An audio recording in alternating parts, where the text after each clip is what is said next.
사랑하는 성도 여러분, 교회가 갖추어야 하는 중요한 요소들이 있는데요. 먼저는 교회의 표지라고 하는 것이 있습니다. 여러분, 교회의 표지가 무엇입니까? 이걸 보면은 여기는 교회구나 하는 것을 알 수 있는 겁니다. 뭐가 있을까요? 종탑을 보면 교회인 줄 알 수 있을까요? 빨간 벽돌을 보면 교회인 줄 알 수 있을까요? 그게 아니고 교회의 표지, 말씀과 성례와 권징 이런 것들입니다. 이것들이 있을 때 여기는 세상 사람들이 모이는 동호회하고는 다른 곳이구나, 저긴 교회구나 하는 것을 알 수가 있습니다. 그것 말고 또 교회가 중시해야 되는 중요한 과업들이 또 있는데요. 뭐가 있을까요? 예배, 교육, 교제, 봉사, 그리고 선교입니다. 대부분의 교회들이 이 요소들을 조화롭게 갖추기 위해서 많은 열정을 쏟고 있습니다. 이 가운데 선교는 교회 활동의 꽃이라고 할 수 있습니다. 왜냐하면 예수님이 주신 가장 마지막 명령, 대위임령이 이 선교와 관련이 있기 때문입니다. 마태복음 28장 18절부터 20절 잘 아시죠? 너희는 가서 제자를 삼아라. 제자를 삼는 게 핵심 동사고요. 나머지는 다 분사형입니다. 그러니까 제자를 삼기 위해서 가고, 제자를 삼기 위해서 가르치고, 제자를 삼기 위해서 세례를 주고 하는 일들을 행하라고 말씀을 하셨습니다. 마치 처음 창조 때 명령하신 것처럼 제자를 많이 삼아서, 다른 말로 제자를 많이 출산해가지고 온 땅에 하나님의 백성들이 생육하고 번성하게 하라는 말씀입니다. 이런 선교의 시작점을 우리는 오늘 본문에서 볼 수가 있습니다. 마가다락방에 성령님께서 불의 혀같이 임하신 이후에 이 교회는 떡을 떼면서 자기들끼리 모이기에 힘을 쓰고 있었는데, 그런 초대교회가 오늘 본문을 기점으로 역동적인 선교의 역군으로 일어서게 됩니다. 저는 오늘 말씀을 통해서 과연 누가 선교의 주체이며 또 이 선교를 위해 부름받은 기관이 누구인가를 살피려고 합니다. 성령, 교회, 그리고 선교라는 제목으로 말씀을 전할 때 우리 주님께서 주신 과업인 그 선교의 선봉에 우리 교회가 설 수 있기를 주님의 이름으로 간절히 축복합니다. 첫째로, 선교는 성령님이 친히 이루시는 성령의 사역입니다. 선교의 주체는 성령님이라 이 말씀입니다. 사도행전에서 선교 이야기는 13장 이후에 거의 모든 장에 할애되어 있습니다. 베드로를 중심으로 한 예루살렘 교회의 모습이 12장까지 기록이 되었다면 13장부터는요 주인공이 바뀝니다. 누구로 바뀌죠? 사도행전의 주인공이 누구입니까? 사도 바울로 중심으로 한 선교의 역사입니다. 오늘 본문은 그 선교의 역사적 출발점으로서 선교사 바울과 또 바나바를 예루살렘 교회가 파송하는 그런 장면입니다. 그들은 최초의 선교사이자 이방 지역인 이 안디옥 교회의 목회자였습니다. 안디옥 교회는 예루살렘의 핍박 덕분에 태어난 그런 교회입니다. 스데반이 죽고 난 이후에 이 심해진 박해를 피해서 사람들이 예루살렘에서 흩어져 위로 올라갔는데, 그 사람들 중에 안디옥 지역에 정착한 이들이 있었습니다. 바로 그 사람들이 세운 교회가 안디옥 교회입니다. 그 교회로부터 예루살렘 교회가 한 소식을 듣습니다. 이 안디옥이라고 하는 이방 지역에도 많은 믿는 사람들이 생겨났다는 소식이었습니다. 예루살렘 교회는 그 어린 안디옥 교회를 섬길 자가 필요하겠다 생각하고 목회자를 파송하는데, 그가 바로 바나바입니다. 이후에 바나바는 자기 혼자 가지 않고 다소라고 하는 지역에 있는 바울을 데리고 와서 본격적으로 함께 사역을 시작을 합니다. 이런 안디옥 교회에는 바나바와 바울 외에도 선지자와 교사들이 있었다고 오늘 말씀 1절이 이야기를 합니다. 니게르라 하는 시므온과 구레네 사람 루기오와 분봉왕 헤롯의 젖동생 마나엔 등입니다. 세 사람이 소개됩니다. 여러분, 이 이름들은 아주 중요한 사실을 보여줍니다. 이 안디옥 교회가 얼마나 다양한 사람들로 이루어져 있었는가 하는 것을 볼 수가 있습니다. 시므온의 다른 이름 니게르라고 하고 있잖아요. 여러분, 여기 니게르라고 하는 말은 흑인이라는 뜻입니다. 오늘날에도 영어에 이 말이 남아 있어서 흑인을 비하하여 부를 때 이 니게르와 비슷한 말을 사용합니다. 또 구레네 사람인 루기오는 그 이름을 통해서 이 사람이 아프리카 출신이라는 사실을 추론할 수가 있습니다. 뿐만 아니라 또 다른 사람 마나엔이 소개되는데 헤롯의 젖동생 왕실 가문의 한 인물로 소개가 되고 있습니다. 이 안디옥 교회는 이방인, 흑인, 왕족 등 다양한 출신과 계층의 사람들이 교회의 복음을 들었고 또 그 교회를 섬기는 신실한 봉사자가 되어 있다는 사실을 우리가 볼 수가 있습니다. 단지 이름만 살폈는데도 복음이 예루살렘과 유대인에게만 갇혀 있지 않고 지금 열방에게로 다양한 계층에게로 뻗어나가고 있다는 사실을 느낄 수가 있습니다. 어쨌든 이렇게 안디옥 교회에는 교회를 세워가는 신실한 일꾼들이 점점 많아지고 있었습니다. 그들은 2절 말씀처럼 금식하면서 주를 섬겼습니다. 여러분, 주를 섬겼다 이 말은 단지 개인적으로 신앙생활 열심히 하면서 경건생활에 힘을 썼다는 그런 말이 아닙니다. 이미 1절이 이 사람들을 뭐라고 소개합니까? 교회의 직분자로 소개하고 있습니다. 선지자, 교회의 선지자와 교사. 그렇죠. 또 섬겼다 이 말은 아주 공적인 직무를 수행했다는 그런 의미입니다. 따라서 이 사람들이 금식하며 주를 섬겼다 이 말은 혼자 개인적으로 신앙생활 열심히 잘했다 이 말이 아니고 오늘날의 목회자들이나 혹은 당시의 사도들처럼 거의 전적으로 이 교회를 섬기는 일에 목양에 힘을 썼다는 그런 의미입니다. 그런 그들의 수고가 있어서인지 안디옥 교회는 당시의 예루살렘 교회 다음으로 아주 중요한 역할을 감당하는 그런 교회로 성장해 갈 수가 있었습니다. 그런 선교가 이루어지고 있었던 것입니다. 선교로 인해 세워놨던 이 안디옥 교회는 또한 선교하는 교회로 계속해서 역할을 감당했습니다. 그렇게 선지자와 교사들의 헌신이 안디옥 교회에 시행되고 있을 때 성령께서 이 교회에게 말씀을 하십니다. 바나바와 사울을 따로 세워라. 이유가 무엇인가 하니까 성령님이 불러서 시킬 일이 있다고 합니다. 그 일이 무엇이냐? 바로 선교입니다. 여러분, 성령님이 오순절에 임하셨을 때 그분이 하신 일이 무엇입니까? 사도행전을 보시면은 하나님의 큰 일을 말하게 했다라고 말합니다. 이방인들이 수두룩하게 모여있는 그 예루살렘에 그 사람들이 왔던 각국의 그 지방의 외국어로서 하나님의 큰 일을 말하게 했습니다. 다른 말로 하면 성령님은 오시자마자 외국어로 선교하셨던 겁니다. 성령님은 오순절 오셨을 때부터 선교를 하시더니 지금 안디옥 교회 가운데 역사하시면서 일꾼을 세우라 하시면서 계속해서 선교해 가고 계십니다. 복음이 유대를 넘어서 사마리아와 땅끝까지 증거될 것이란 그 말씀이 다름 아니라 성령님을 통해서 이루어지고 있는 지금 분위기를 우리는 볼 수가 있는 것이죠. 그런데 조금 이상한 부분이 있습니다. 사실 여러분, 선교 명령은 누가 받은 겁니까? 예수님이 하늘로 올라가시면서 제자를 삼으라 명령하셨는데 그 명령을 받은 사람들은 성령님이 아니고 제자들입니다. 그러면 제자들이 나서서 선교해야 정상 아닙니까? 명령을 받은 제자들이 발벗고 나서서 선교 전략을 수립하고 선교사를 파송하고 교회를 세우고 그렇게 해야 정상이 아니냐 이 말이죠.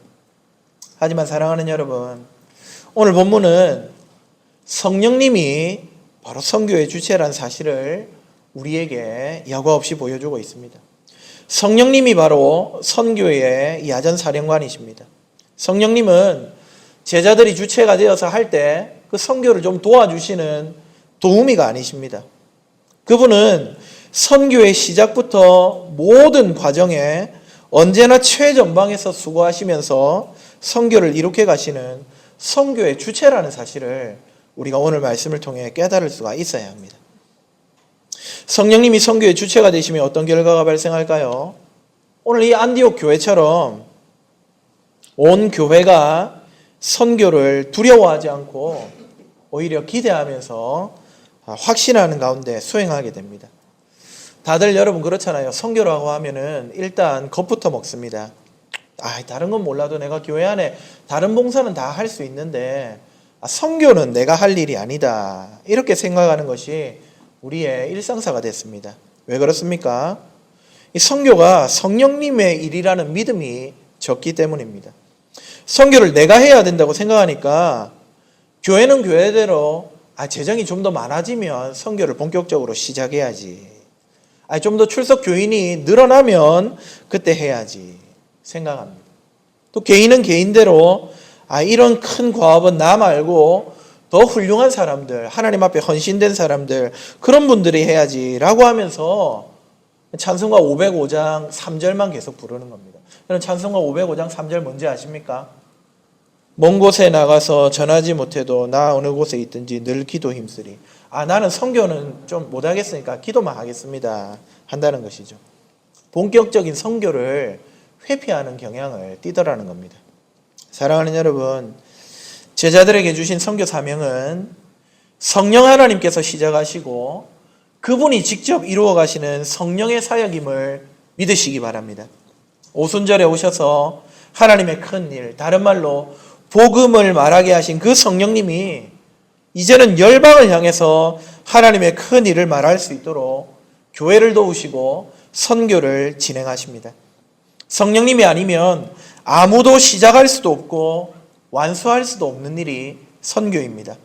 그러니 우리도 이 선교가 성령 하나님의 사역임을 믿고 용기를 가지고 선교에 동참하는 교회 될 수 있기를 주님의 이름으로 축복합니다. 과거 제가 섬겼던 교회에서 한 지역에 의료 선교를 나갔던 적이 있습니다.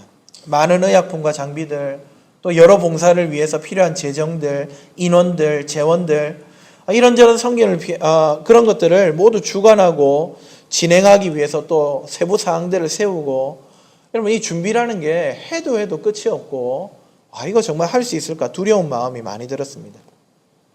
사실 큰 교회였다면은 많은 재정으로 밀어붙이고 했다면 훨씬 편하고 또 시쳇말로 뽀대도 나게 이 일을 할 수가 있었을 겁니다. 하지만 그때 그 교회는 그렇게 크지 않은 교회였습니다.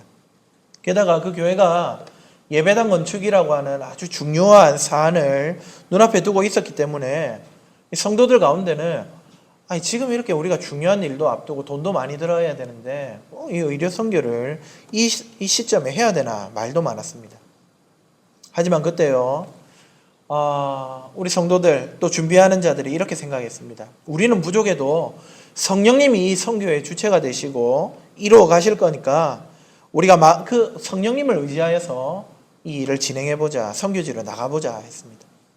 선교가 우리의 일이기 전에 하나님의 일이요 성령님의 사역임을 확신하는 그 순간부터 성도들의 마음속에 자신감과 확신이 차올랐습니다. 남아있는 자들은 기도하고 나간 자들은 성실히 자기 달란트를 활용하여 의료 선교했습니다. 선교를 다 마치고 모든 성도들이 이구동성 고백했습니다. 반신반의했던 사역인데 역시 선교는 우리가 하는 게 아니라 하나님이 하시는 일이군요. 사랑하는 여러분, 성령님이 바로 선교의 주체임을 믿으면서 더욱 담대하게 이 지상명령, 선교의 완수의 자리로 나아가는 우리 교회 될 수 있기를 주님의 이름으로 축복합니다. 둘째, 마지막으로 또한 성령님은 선교를 위해서 이 교회를 사용한다는 사실을 우리는 기억해야 합니다. 우리가 자주 잊어버리는 사실은 선교의 주체가 성령님이시다. 이거 외에 또 있습니다. 바로 성령님이 자기가 주체적으로 역사하시는 이 선교에 교회를 들어 사용하신다는 사실입니다. 성경은 바울과 바나바가 곧바로 선교지로 가서 사역하는 이야기를 하지 않고요, 안디옥 교회가 안수해서 파송했다는 사실을 일부러 먼저 기록하고 있습니다. 성령님이 주체가 되셨잖아요. 그러면 교회가 나가서 정말 이런 역사들이 일어나더라, 그 스펙타클한 이야기를 먼저 하는 게 아니라 그 선교의 내용을 이야기하기 전에 교회를 통해 사역자를 파송하는 이야기를 먼저 기록하고 있다는 말입니다. 2절에는 직분자들만 금식했지만 선교사들을 보내는 일에 있어서는 온 교회가 금식하고 기도했다고 말씀이 기록합니다. 무슨 말인가 하니까 선교의 주체는 성령님이시지만 그 선교를 위해서 발벗고 나설 사람은 교회라는 뜻입니다. 선교의 진정한 사명자는 선교단체도 아니고요, 선교사 개인도 아니고요, 바로 교회입니다. 여러분, 이 말을 오해하면은 선교단체나 선교사 개인은 선교에 있어서 별로 중요하지 않나 그렇게 들릴 수도 있겠습니다만은, 그분들이 그 단체가 중요하지 않다는 게 아니라 본질적인 선교의 사명자는 교회니까 교회는 주님 오시는 날까지 이 선교를 붙들고 있어야 된다, 이 말씀입니다. 선교단체도 교회의 지도를 받아서 교회와 함께 선교를 감당하는 것이 성경적입니다. 선교사도 개인적으로 선교를 결심하고 그저 준비해 나가는 것이 아니라 교회의 인중과 지도 아래에서 파송을 받아 나가는 것이 바람직합니다.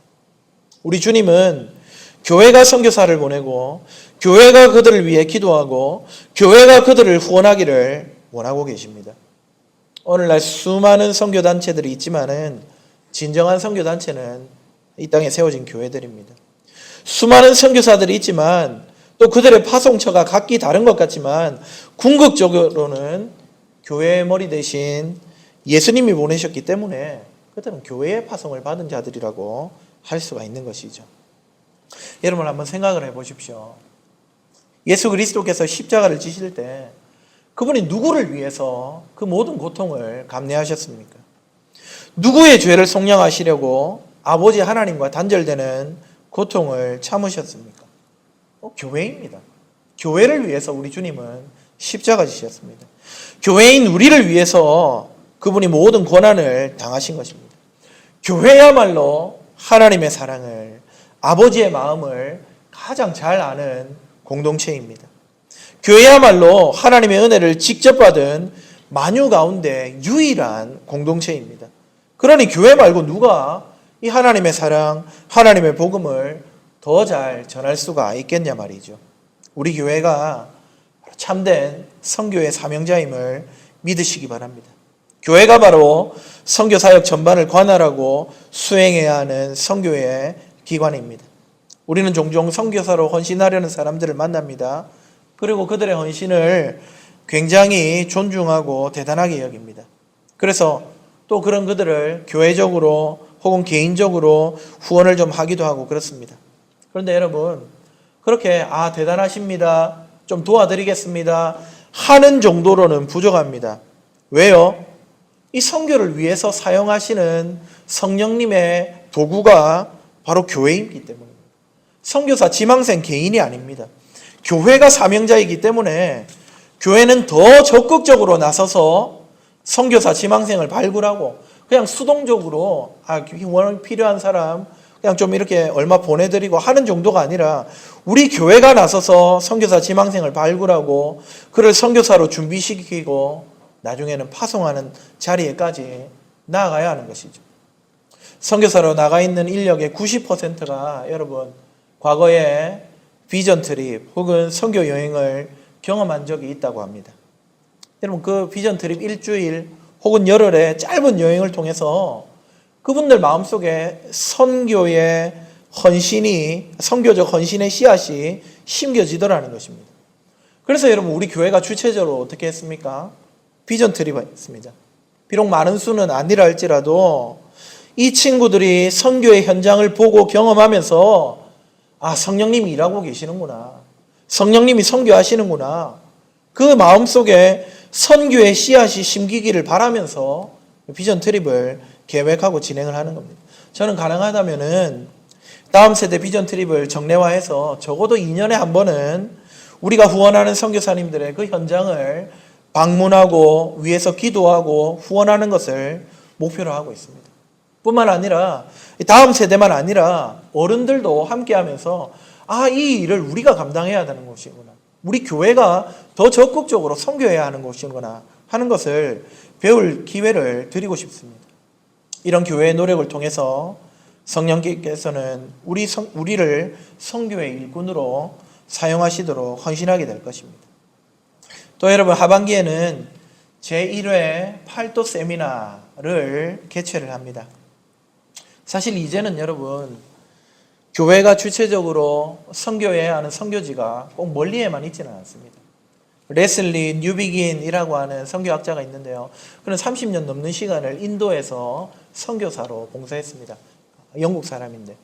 근데 선교 사역을 마치고 영국으로 돌아와 보니까 아니 자기가 선교하던 인도보다 영국이 더 영적으로 황무지가 되었고 사람들은 교회를 떠났고 자기를 보낸 파송한 이 영국이 바로 선교지가 되었다는 사실을 깨닫게 되었습니다. 맞습니다, 여러분. 오늘 우리도 비슷합니다.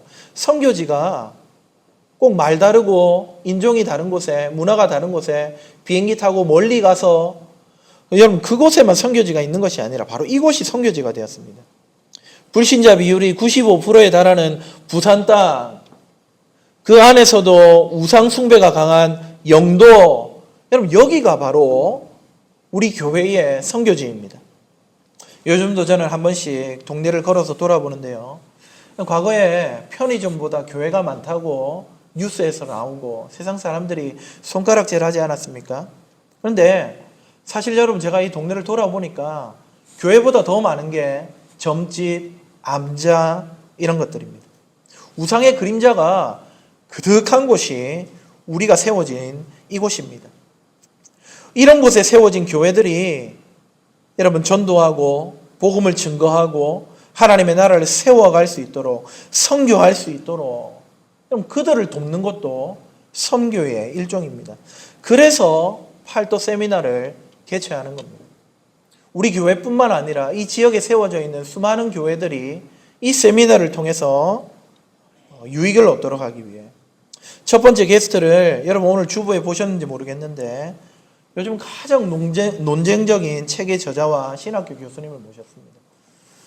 요즘 젊은이들이 교회를 떠난다고 하는데 왜 떠나는지 이 책이 신랄하게 고발하고요. 그리고 어떻게 하면 그들이 교회로 돌아올 수 있을까? 그들이 찾는 공간은 어떤 곳일까? 그들은 어떤 곳에 끌리고 왜 그곳에 가는지를 잘 설명을 해놓았습니다. 근데 이게 기존의 우리 교회론과는 굉장히 다른 모습을 띠고 있으니까 한국 교회가 이 책을 보면서 굉장히 지금 어리둥절해하고 있습니다. 일반 서적보다도 더 많이 팔리면서 과연 이게 맞을까? 이렇게 하면 교회는 회복될 수 있을까? 다음 세대를 교회로 불러들일 수 있을까? 고민하고 있습니다. 바로 그 책의 저자를 우리 교회가 모시고 또 개혁주의 교회론을 가르치는 우리 신학교 교수님과 함께 우리의 정통교회론과 서로 대화하는 시간을 한번 가져보려고 하는 겁니다. 뭐라도 해서 교회를 지속 가능하게 해야 하기 때문에 어떻게든 이 지역에서 복음의 빛을 발하고 주님 나라가 세워져 가게 해야 하기 때문에 우리 교회가 그 일을 도우려고 팔도 세미나를 개최하는 겁니다. 그러니 여러분 우리 교회가 지역교회 선교를 돕는다는 자부심을 가지고 이 일에 여러분들도 참여하시고 또 위에서 기도해 주시면 좋겠습니다. 제가 다시 한번 여러분 높아심에 말씀을 드리지만은 우리 교회가 호스트잖아요. 우리 교회가 이 세미나를 개최하잖아요. 주최자잖아요. 손님이 오는데 주인이 없으면 그 얼마나 민망한 일입니까? 이 세미나예요.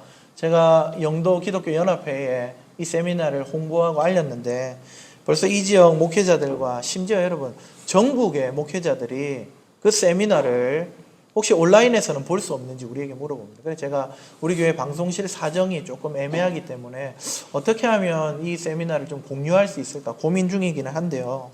어쨌든 전국적으로 이 세미나에 여러분 관심을 가지고 있습니다. 모이고 있습니다. 이 세미나가 지역교회와 지방교회 존속을 위한 실마리를 발견하는 시간이 될 수 있도록 여러분들 기도해 주시고 역량을 모아주시기를 부탁드립니다. 적어도 우리 중직들은 반드시 참여하셔서 현재 젊은 세대의 라이프 스타일과 그들의 요구가 무엇인지를 한번 들어보시고 우리 교회는 무엇을 어떻게 준비해야 할까 같이 한번 고민해 볼 수 있는 그런 시간을 가지면 좋겠습니다. 사랑하는 여러분 말씀을 맺겠습니다. 선교 왠지 모르게 낯설게 들립니다. 특별한 소명받은 자만 감당하는 것 같습니다. 그러나 오늘 성경은 성령님이 이 선교의 주체시고 교회야말로 선교의 사명자라고 우리에게 강변하고 있습니다. 성령님을 의지하면서 두려움 없이 선교의 일선으로 나아가는 우리 교회 될 수 있기를 주님의 이름으로 축복합니다. 우리가 후원하는 선교사님들을 위해 더욱 힘써 기도합시다. 그분들의 사역을 위해 물질을 모읍시다. 그러나 거기서 안주하지 말고 먼 훗날 우리 교회가 직접 선교사를 세우고 파송하는 날이 오도록 성령님의 도우심을 간구하며 준비하며 나아갑시다. 또 우리 교회 안에 세워진 통합선교회를 통해서 지상명령의 완수를 바라보며 여러분 그 일에 동참합시다. 이제는 이 지역이 우리의 선교지임을 기억하고 이곳에서 어떻게 복음의 빛을 발할지 고민하며 주어진 선교 과업을 잘 수행하는 우리 제8영도교회가 되기를 주님의 이름으로 축복합니다. 아멘.